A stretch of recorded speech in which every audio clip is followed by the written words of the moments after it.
नमस्कार दोस्तों, advance classes online platform पे मैं ब्रिजेश कुमार करंट अफेयर्स के साथ आपका स्वागत करता हूं। तैयार हो जाइए करंट अफेयर्स के बेहतरीन 10 क्वेश्चन बेहतरीन जानकारी के साथ। आइए देखते हैं पहला क्वेश्चन। देखिए पहला क्वेश्चन, यूएन चीनी भाषा दिवस कब मनाया जाता है? ये एक पौराणिक आकृति है चीन की जिसका नाम है कैंजी। इसको श्रद्धांजलि देने के लिए ये मनाया जाता है। याद रखना, ये यहाँ की पौराणिक आकृति इसकी श्रद्धांजलि के लिए दिवस मनाया जाता है हर साल 20 अप्रैल को। याद रखिएगा 20 अप्रैल को 2010 में ये मनाया जाता था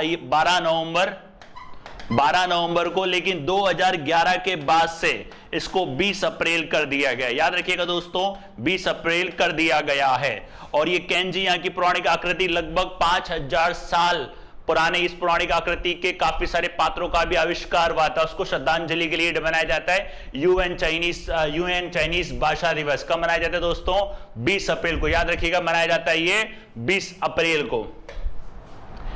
ये देखिए चाइनीज लैंग्वेज डे, ये इस प्रकार की चाइनीज लैंग्वेज आप देखते हैं। और इसकी जो थी कैंजी की आकृति वो थी इस प्रकार से, ये इस प्रकार से कैंजी थी। इसको श्रद्धांजलि देने के लिए ये मनाया जाता है। याद रखिएगा इसको श्रद्धांजलि देने के लिए 20 अप्रैल को। नेक्स्ट क्वेश्चन देखते हैं दोस्तों। नेक्स्ट क्वेश्चन देखिए, हेनली पासपोर्ट इंडेक्स 2021 सूचकांक में भारत का कौन सा स्थान है? भारत का कौन सा स्थान है? याद रखिएगा दोस्तों, हेनले पार्टनर्स का जो हेड ऑफिस है ये है दोस्तों यूके में, और इसकी स्थापना हुई थी 1997 में। याद रखना 1997 में। और इसमें भारत का स्थान है 84वां। भारत का जो स्थान है इसमें, इंडिया का जो प्लेस है वो है 84वां। कितने में से? 110 में से। याद रखें दोस्तों, 110 में से 84। अब भारत का जो ये स्थान इसको दिया गया इसके 58 देशों के साथ भारत का वीजा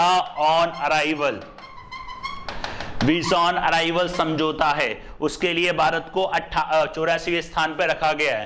कहने का मतलब है जो ये पासपोर्ट, शक्तिशाली पासपोर्ट का जो इंडेक्स तैयार करता है ये, तो ये तैयार करता है कि एक पासपोर्ट के जरिए आप कितने देशों की यात्रा कर सकते हो। और इसमें आपको वीजा ऑन अराइवल फैसिलिटी दी जाती है। मतलब आपको वीजा के लिए पहले अप्लाई नहीं करना, वहीं पे एयरपोर्ट पे पहुंचते आपको वीजा के लिए अप्लाई करना होता है, राइट। तो पासपोर्ट के जरिए आप यात्रा कर सकते हो। तो भारतीय लोग 58 देशों की यात्रा कर सकते हैं पासपोर्ट के जरिए, वीजा ऑन अराइवल।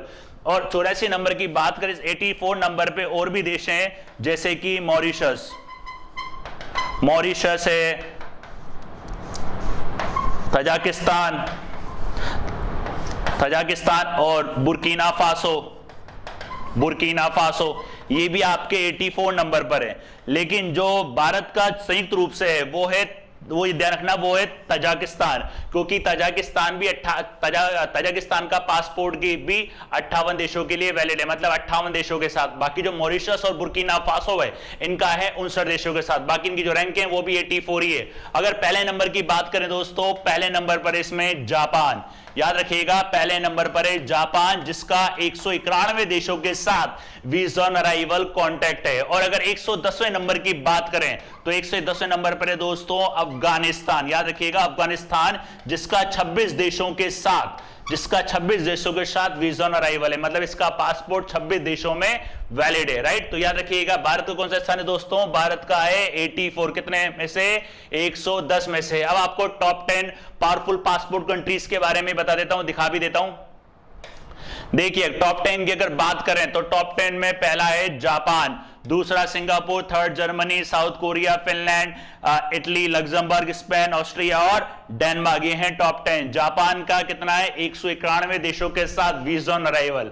मतलब जापान का सबसे ताकतवर आपका पासपोर्ट है। याद रखिएगा 91 देशों का वीजा ऑन अराइवल। ये टॉप 10 कंट्रीज है, राइट। नेक्स्ट क्वेश्चन देखते हैं दोस्तों। नेक्स्ट क्वेश्चन देखिए, गंजम वेंकट सुब्बैया का संबंध किस क्षेत्र से था? ये थे आपके लेखक। याद रखिएगा ये थे आपके लेखक, ये थे आपके कन्नड़ लेखक। ये थे कन्नड़ लेखक। हाल ही में इनका निधन हो गया है।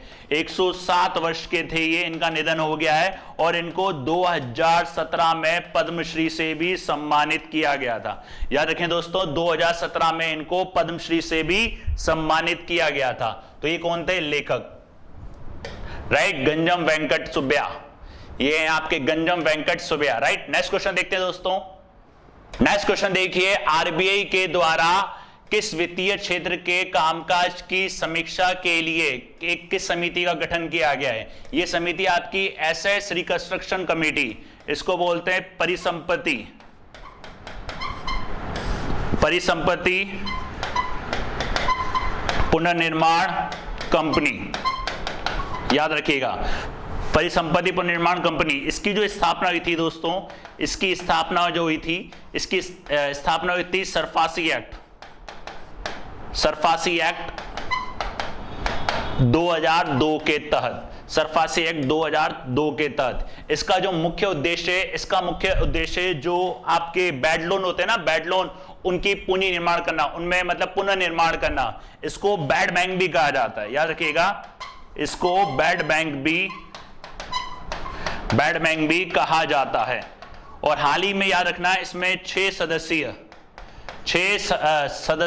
सदस्य समिति का गठन हुआ है। 6 सदस्य समिति का गठन हुआ है और जिसके अध्यक्ष हैं सुदर्शन सेन। याद रखिएगा, जिसके अध्यक्ष हैं सुदर्शन सेन। याद रखिएगा, इसके जो अध्यक्ष हैं समिति के, वो है सुदर्शन सेन। जो सुदर्शन सेन थे, वो थे आरबीआई के आपके पूर्व कार्यकारी निदेशक। जिसका काम है वो है एनपीए की समस्या से निपटना। जो ये काम करेगी पुनर्निर्माण कंपनी, ये काम करेगी एनपीए की समस्या से निपटना।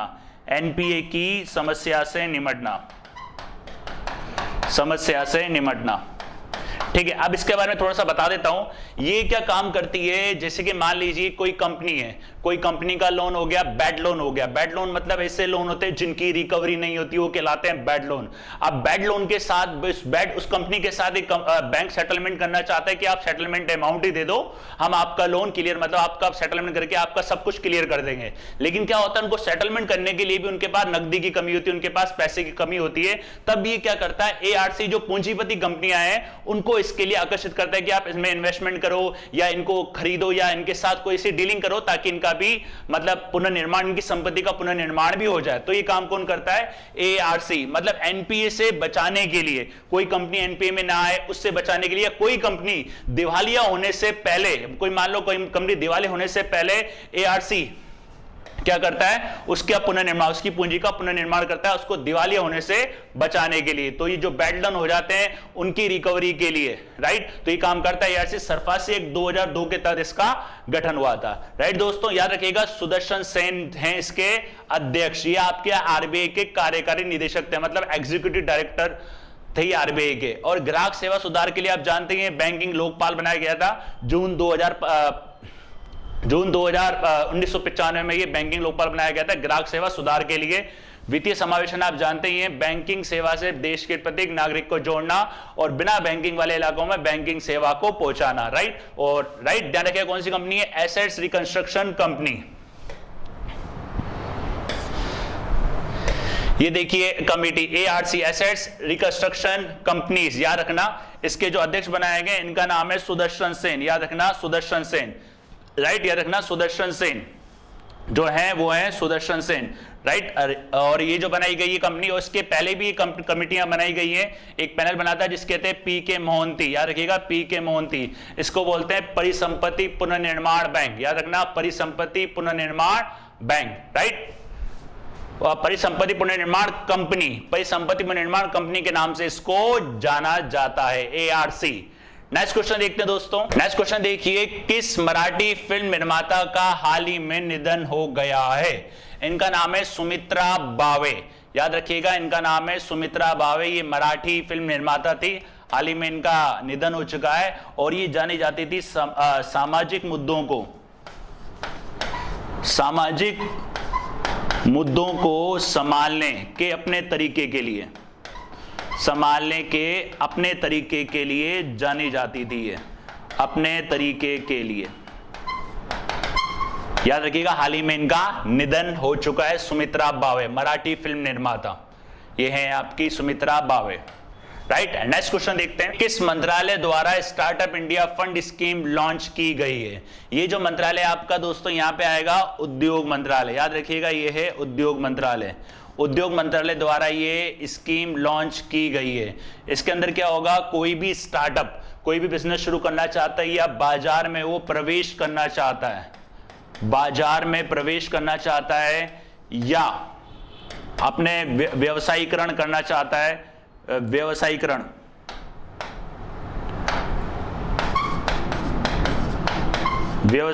करना चाहता है, उसके लिए, उसके स्टार्टअप के लिए वित्तीय सहायता उसको दी जाएगी। स्टार्टअप के लिए वित्तीय सहायता उसको दी जाएगी, वित्तीय सहायता दी जाएगी, राइट दोस्तों। याद रखिएगा, स्टार्टअप के बारे में मैंने आपको पहले भी बताया है। ये योजना कब आई थी? 2016 में। याद रखना, इसका मेन उद्देश्य है उद्यमिता को बढ़ावा देना, उद्योग को बढ़ावा देना या व्यवसाय को बढ़ावा देना, या अगर कोई रोजगार करना चाहता है तो उसके रोजगार में सरकार उसको वित्तीय सहायता देगी। स्टार्टअप योजना 2016 में शुरू हुई थी, याद हो तो आपको। और ये किसके द्वारा शुरू, ये स्कीम लॉन्च की गई? उद्योग मंत्रालय। किसके पास है दोस्तों? ये है पीयूष गोयल जी के पास।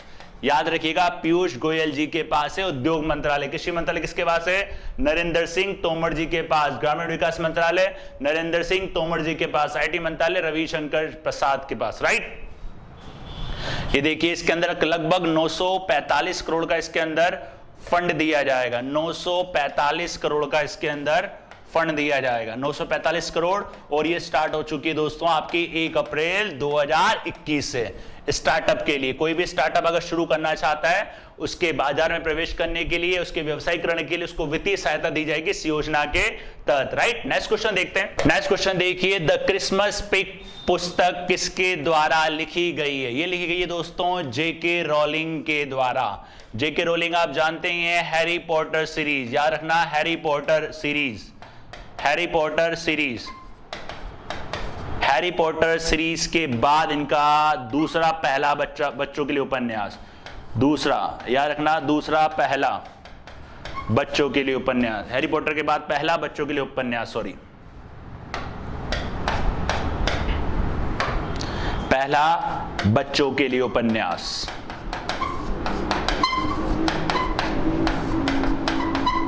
याद रखिएगा, राइट। हैरी पॉटर के बाद जेके रोलिंग, तो इसका है द क्रिसमस पिग, ये इनका उपन्यास द क्रिसमस पिग। और ये जो लॉन्च होगा दोस्तों, ये आएगा आपका अक्टूबर 2021 में, अक्टूबर 2021 में आएगा, ये याद रखिएगा, अक्टूबर 2021 में, राइट।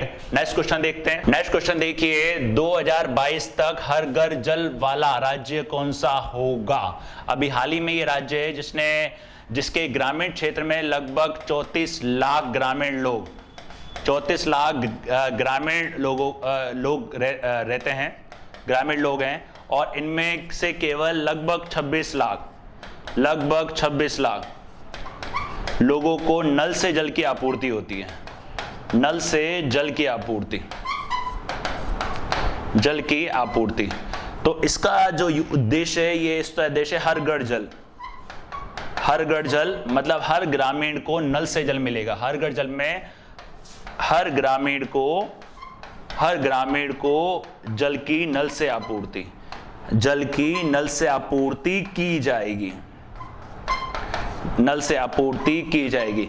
अभी आपको याद हो, मैंने एक योजना पढ़ाई थी, हर घर जल हर घर सफाई योजना, वो भी शुरू करी थी पंजाब ने, याद रखिए ना। कौन सा राज्य है दोस्तों? पंजाब। और इसका लक्ष्य जो इन्होंने रखा है दोस्तों, वो रखा है 2022 तक, याद रखिए, इसका लक्ष्य रखा है 2022 तक। कौन सा राज्य है दोस्तों? ये है राज्य आपका पंजाब, याद रखिएगा, पंजाब। ये देख लीजिए आप, कैप्टन अमरिंदर सिंह जी ने इसको लॉन्च किया है, पंजाब, राइट। नेक्स्ट क्वेश्चन देखते हैं दोस्तों। नेक्स्ट क्वेश्चन देखिए, किस संगठन ने सैनिकों के लिए ऑक्सीजन वितरण प्रणाली शुरू की है? याद रखना, इस संगठन का नाम है दोस्तों DRDO। और ये मैंने आपको बताया था दोस्त को, इसकी स्थापना हुई थी 1958 में, इसका मुख्यालय नई दिल्ली में। और इसके जो निदेशक हैं, वो जो अध्यक्ष हैं, उनका नाम है सतीश रेड्डी, सतीश रेड्डी, याद रखिएगा सतीश रेड्डी। अब बात करते हैं ऑक्सीजन वितरण, इसमें ये शुरू करेगा SpO2। SpO2 मतलब पूरक ऑक्सीजन वितरण, इसको कहा गया है पूरक ऑक्सीजन वितरण प्रणाली, याद रखिएगा पूरक ऑक्सीजन वितरण प्रणाली मतलब supplemental oxygen delivery system, supplemental oxygen delivery system, याद रखिएगा। और ये जो शुरू किया है दोस्तों, ये अधिक ऊंचाई पर सैनिकों के लिए, अधिक ऊंचाई के सैनिकों के लिए, अधिक ऊंचाई पर स्थित ऊंचाई वाले इलाकों, अधिक ऊंचाई वाले इलाकों के सैनिकों के लिए, इलाकों के सैनिकों के लिए, इलाकों के सैनिकों और लोगों के लिए, लोगों के लिए। इसमें जो कोविड पेशेंट हैं उनको भी ऑक्सीजन उपलब्ध कराई जाएगी, याद रखना सप्लीमेंटल ऑक्सीजन डिलीवरी सिस्टम। और ये जो काम करेगा ये हाइकोमिया ये क्या करेगा, जो आपका हाइपोक्सिया को कम करने में मदद करे, हाइपोक्सिया को बढ़ने से रोकेगा, हाइपोक्सिया को बढ़ने से रोकेगा, हाइपोक्सिया को बढ़ने से रोकेगा, याद रखिएगा हाइपोक्सिया को बढ़ने से रोकेगा। अभी आपको याद दो कोविड महामारी काफी चल रही है और कोविड महामारी के तहत ऑक्सीजन की काफी किल्लत आ रही है, तो ऑक्सीजन लेवल अगर मान लो 94 से कम हो जाता है तो आप तो तुरंत डॉक्टर से मिलने की सलाह दी जाती है, मतलब डॉक्टर से परामर्श की सलाह दी जाती है, राइट। तो क्या अगर कम हो जाता है तो हाइकोमिया, याद रखिए हाइपोक्सिया इसको कहा जाता है, उसको कम करने के लिए इसने शुरू करी किसने, DRDO ने, याद रखिएगा ना DRDO, development research defence research development organisation, DRDO, याद रखिएगा DRDO, हाइपोक्सिया की स्थिति से बचने के लिए, को बढ़ने से रोकने के लिए या उसकी स्थिति से बचने के लिए, राइट। तो ध्यान रखना कौन सा, DRDO। अगर बात करें इसरो की, इसकी स्थापना हुई थी दोस्तों 1969 में, इसका हेड ऑफिस है बैंगलोर में, राइट।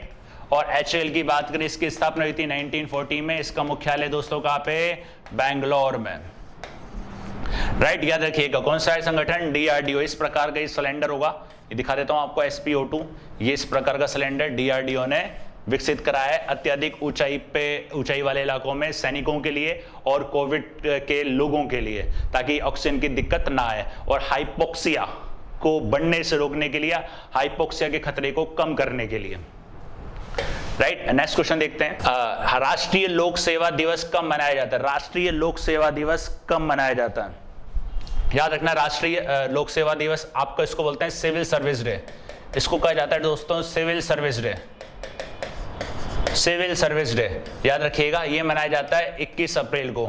जो लोक सेवक अधिकारी होते हैं, जो लोक सेवक अधिकारी होती हैं उनको सराहना के लिए, अधिकारियों की सराहना के लिए मनाया जाता है। और 1949 में सरदार वल्लभ भाई पटेल, 1947 में सॉरी, सरदार वल्लभ भाई पटेल ने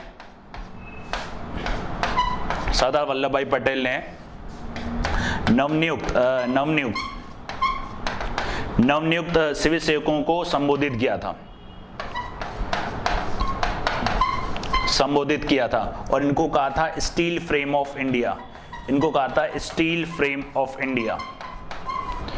स्टील फ्रेम ऑफ इंडिया इनको कहा गया था, याद रखना स्टील फ्रेम ऑफ इंडिया। ये पहली बार शुरू हुआ था दोस्तों 2006 से पहली बार ये शुरू हुआ था, याद रखिएगा पहली बार 2006 से शुरू हुआ था। और अगर देश के पहले सिविल सर्विसेज की बात करें, जो पहले ICS थे वो थे आपके सत्येंद्र नाथ टैगोर, याद रखिएगा पहले थे वो सत्येंद्र नाथ